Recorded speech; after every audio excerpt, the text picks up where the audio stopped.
Before the mighty Persian Empire rose, the Iranian plateau was already home to some of the world's oldest civilizations. By 800 BC, communities in places like Ali Kosh were farming and raising animals, long before Persia was a name. One of the most important early cultures was the Elamites, who built cities like Susa and developed their written language and powerful kingdoms. They were as old as the Sumerians, and often clashed with Mesopotamian empires. Even after their fall, the Elamites left a lasting legacy. When the Persians later rose to power, they adopted Elamite traditions, even using their language for royal inscriptions. Then came the Medes, the first Iranian empire. Around 600 BC, they allied with Babylon and destroyed the Assyrian capital, Nineveh. Their dominance paved the way for their cousins, the Parsa, or Persians, to step into history and build one of the greatest empires the world has ever seen. Around 550 BC, a tribal leader named Cyrus the Great founded one of history's greatest empires, the Achaemenid Empire. In a few decades, Cyrus defeated the Medes, Lydians, and Babylonians, uniting much of the ancient Near East.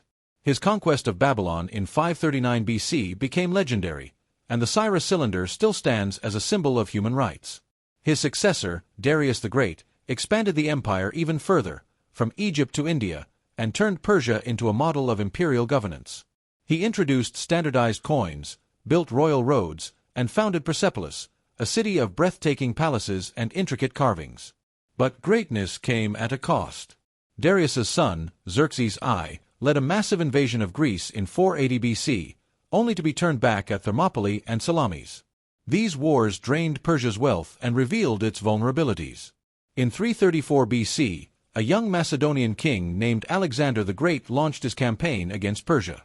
By 330 BC, he had conquered the empire and burned Persepolis to the ground, the symbolic end of the Achaemenid era. After Alexander's death, his generals carved up his empire. One of them, Seleucus, took over Persia and tried to spread Greek culture. But the Iranians resisted. Greek language and cities were adopted on the surface, but Persian identity remained strong. Then, around 250 BC, a revolt in the east changed everything. A Scythian group called the Parnai, led by Arsaces, broke away and founded the Parthian Empire, a revival of Iranian power. Under Mithridates I and II, they expanded westward, took Seleucia, and challenged Rome itself.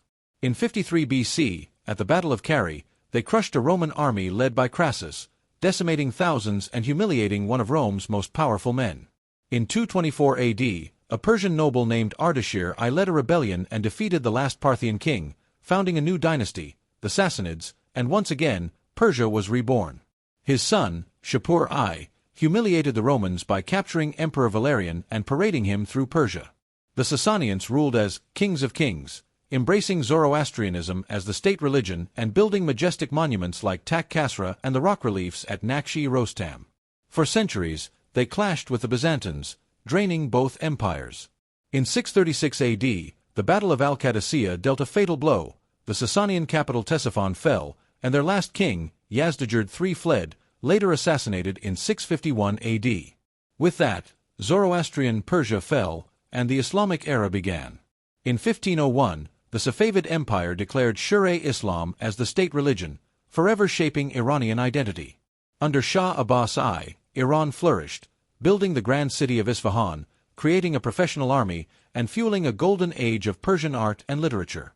Then came the Qajar dynasty, 1789 to 1925, a time of decline. Iran lost land to Russia, suffered interference from Britain, and struggled to modernize.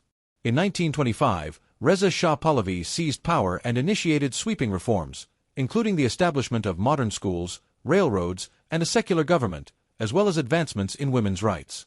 His son, Mohammad Reza Shah, continued this vision through the White Revolution. But the regime grew increasingly authoritarian. Censorship, inequality, and anger over foreign influence led to rising opposition. In 1979, after mass protests, the Shah fled, ending centuries of monarchy and setting the stage for a new Islamic government.